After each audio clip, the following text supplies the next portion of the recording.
Good morning, Oregon. Man, I am so excited to be back here again today. Just 2 days ago, I stood in the shadow of the McMurdo for its christening and launch, for its long journey to Antarctica. We blessed the vessel as it prepared to set off through stormy seas, and we honored these guys. The people, the craftsmen who delivered excellence and precision through sweat and hard work. The launch of a vessel and the launch of a movement have much in common. Both require vision and perseverance. Not just to begin, but to finish the work. And so what is our work?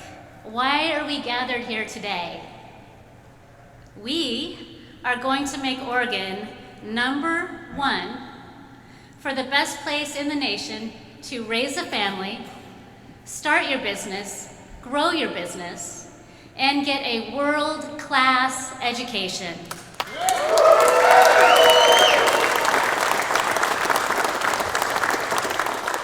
That means cut taxes. It means rush permitting, grow our economy, get our parks and sidewalks back. Help people get sober and stay clean. More cops and fewer needles in our neighborhoods.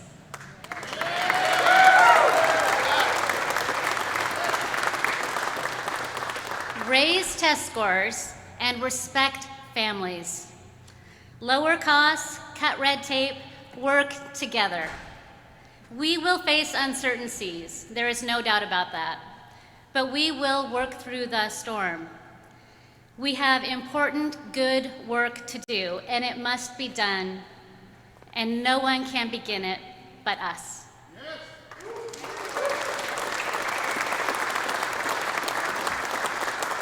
And so today we begin. With confidence in the boundless future of our state, the character of our people, and our ability to build and achieve absolutely anything we set out to accomplish together, I announce my candidacy for governor of the great state of Oregon.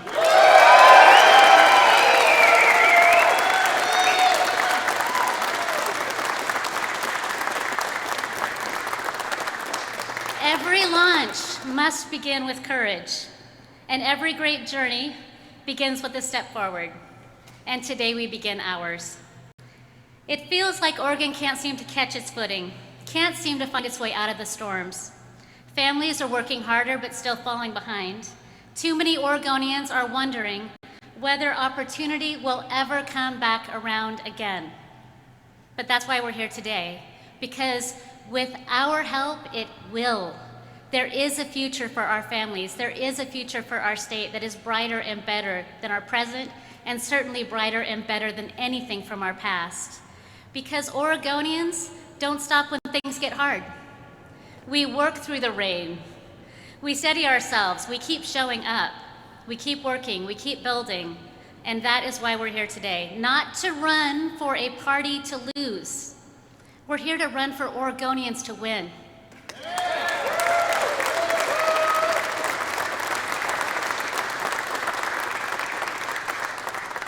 I was born in Klamath Falls.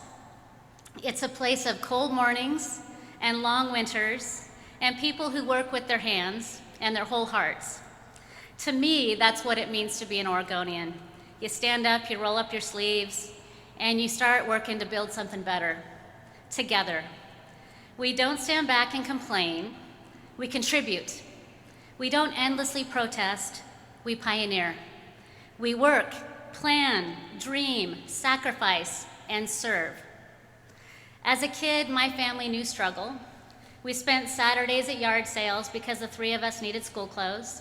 We ate pancakes 3 meals a day because that's what we had left. We moved when the rent went up. Like so many families, we had instability and uncertainty. Like so many families, we went without.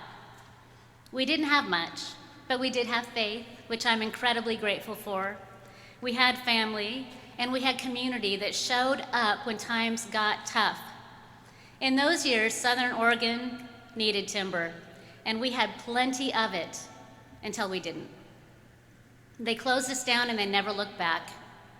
Sitting under the lilac bushes at my grandma's house, listening to my dad and all my uncles talk, there was one thing I heard really clearly, and it was that the politicians didn't care. They didn't stand up for us. No one protested when my dad lost his job. The government didn't come to the rescue when our food stamps ran out. We worked hard. We found a way. We kept going. We never gave up. Those are the values that shaped me. Those are the values that I will bring to my work as your governor for the state of Oregon.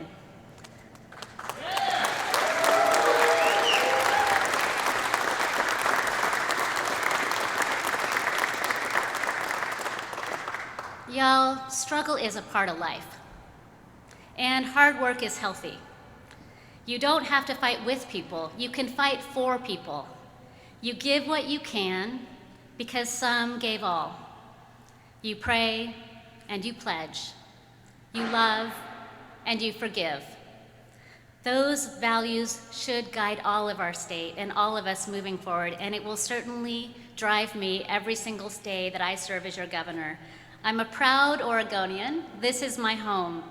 I am from this place. And like you, I have chosen to stay through wins and losses. I've stayed and I've worked, and I have decided not to give up. I have decided to keep fighting for the future. I reached across the aisle when I could. I stood my ground when I had to. Because it is not about parties, it is not about partisanship. It's about you. It's about your families. Your livelihoods matter.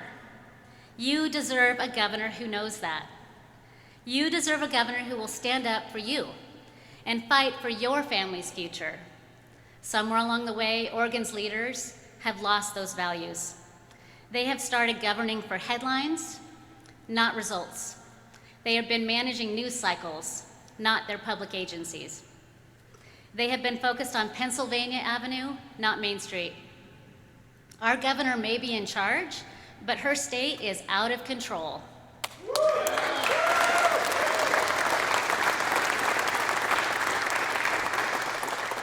This place we love is so incredible and so beautiful.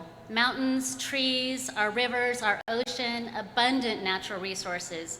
So we have to stop and ask ourselves, why, despite all of this, are people leaving, our families leaving, our businesses choosing to leave? And they're leaving for states like Ohio, no less. Like, they're certainly not moving there for the beaches. There's only one reason someone would choose to pick up and leave this incredible place. And the reason is because the policies are better in other states. They let families thrive in other states. They let businesses grow in other states. They want an economy that is just thriving and growing. Do we want that here in Oregon? Our policies don't indicate that we do. Our policies crush our hopes and dreams instead of letting Oregonians absolutely pursue their best and brightest future. Here's the thing. We couldn't compete in the past, but we will compete now.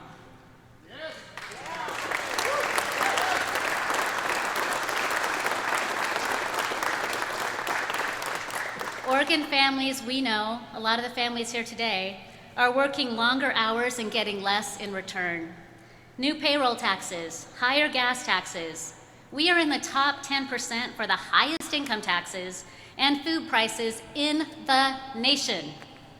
The average household is paying thousands more each year just to stay afloat, not even to get ahead. You feel it every day. It is becoming tougher and tougher to afford life here. The number of hours that a person has to work to afford a modest home in Oregon has almost doubled, if you can afford it at all.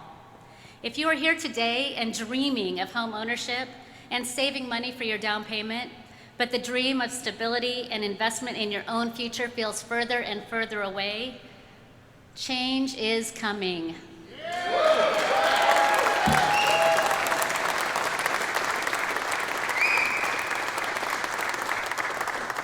We can do it. We can cut the red tape. We can expedite building permits. We can get government out of the way. Lower taxes and fees so that you can achieve your own hopes and dreams. I'm a mom, and my kids are young adults now. They are making their way in the world. They're finding work. They're going to school. They're paying bills. They're trying to save. They are at the start of their own journeys. And I want them to have a chance to live and work here in the Oregon that I love, that I know they love. I want them to have opportunities for a great, incredible life here.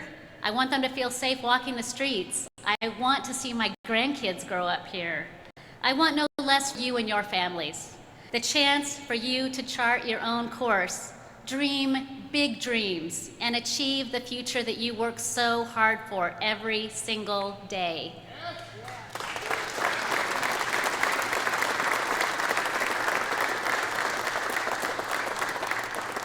And that's my job as your governor, to serve your needs, to stand with you, to push back against the bureaucrats and the politicians and fight for your future, to listen to your concerns and to act, to hear your hopes and dreams and to make them my own. For too long, government has managed misery instead of ending it. Our small businesses, the welders, builders, farmers, and shop owners who keep Oregon running are being buried under taxes and regulations and red tape every single day. Oregon is the beaver state, but these days it feels a lot more like the nanny state. It's so bad that it feels like you have to get a permit to get a permit. Our streets, once full of promise, now tell a story of pain, addiction, homelessness, and fear. Our leaders see this as a statistic, but these people are not numbers. They're people. They're brothers and sisters, their sons, their daughters. The highest number of homeless children in the United States live on Oregon's streets. Let that sink in. They are vulnerable, exploited, abused, left to fend for themselves. It has got to change.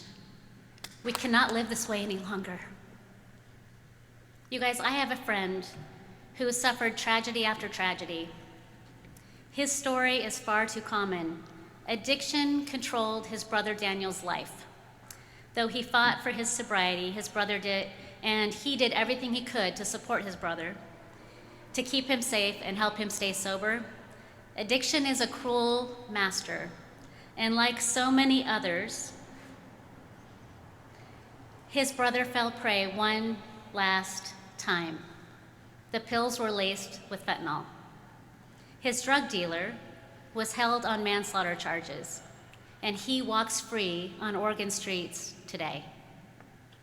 This evil must end. Whether it is a tragic overdose or a slow death on a sidewalk, we must hold drug dealers accountable for the lives that they are taking in plain sight every single day in our state. For too long, programs designed to reduce harm have too often stolen hope, stolen lives, contributed to the tragedy. For too long, our state has abandoned accountability to advance an agenda. For too long, aimlessness has replaced ambition for the common good. We have abandoned basic human decency, leaving us without vision and without hope. That ends now.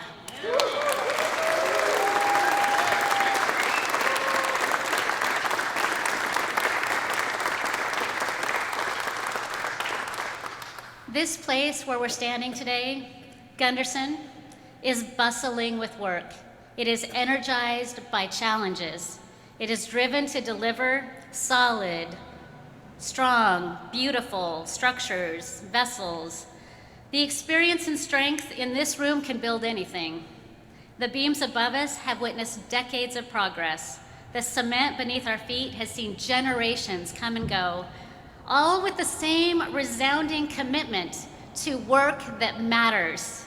My vision for Oregon through the dark days of the past is a brighter future and a better tomorrow. We can have work that matters again. We can have schools that succeed in teaching students to learn. We can have safe streets and lower taxes. Oregon can be a place to achieve your hopes and dreams, where it is possible to afford a home, to start and grow your business, to set high expectations for our schools. We can clean out tent cities. We can end drug markets. We can hold dealers accountable. We can help people get clean and stay sober. We can protect farmland, lower costs, and cut taxes. And we must build homes that Oregonians themselves can afford to live in forever. We need long-term housing for people that are saving money today to find their American dream. But it will take us working together. We can jumpstart our economy and get working again. We can stop the anxiety that we feel, and we can bridge the divide. We have been aimless and idle too long. It's time to move forward together with compassion as our compass and accountability as our true anchor. We can steer Oregon through this storm, but it's gonna take leadership, and we're gonna have to work together. We're gonna have to have vision. We're gonna have to be willing to commit the long hours, do the hard work, and trust that working together we can solve these problems, and we will deliver a better future for all. We're here today, but it's not the speeches that you need from me. It's a real sense that the solutions are possible. It's not the slogans, it's actual safety on our streets. It's not promises, it's measurable results that I am accountable to you to achieve. It's a chance for us all to swing for the fences and turn this place around. That is what I'm offering you today as we begin this run for governor of the state of Oregon. I am running to be accountable to you.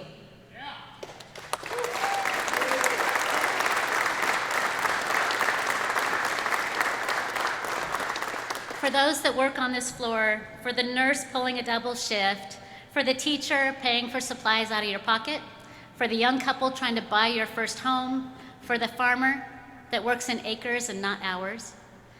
This race is not about me. I am committing to you today. Every single day I serve will be about you and the future that you want for yourselves, your businesses, and your families. Oregonians themselves are built for the weight of responsibility, for striving for greatness, for navigating rough seas. We weld, we hammer, and friends, we don't give up hope. For these few minutes together, the machines have been quiet, but the spirit in this space, the will to build, to restore, to believe, reminds us our future is not out there somewhere else. It is right here. It is in our hands. It is within our hearts. It is out of our homes and our hard work that we still hold the power to achieve any future we can dream of together. This is our time to rise. This is our time to rebuild. This is our time to deliver real results. So my fellow Oregonians, we do not have a minute to spare. Let's get to work.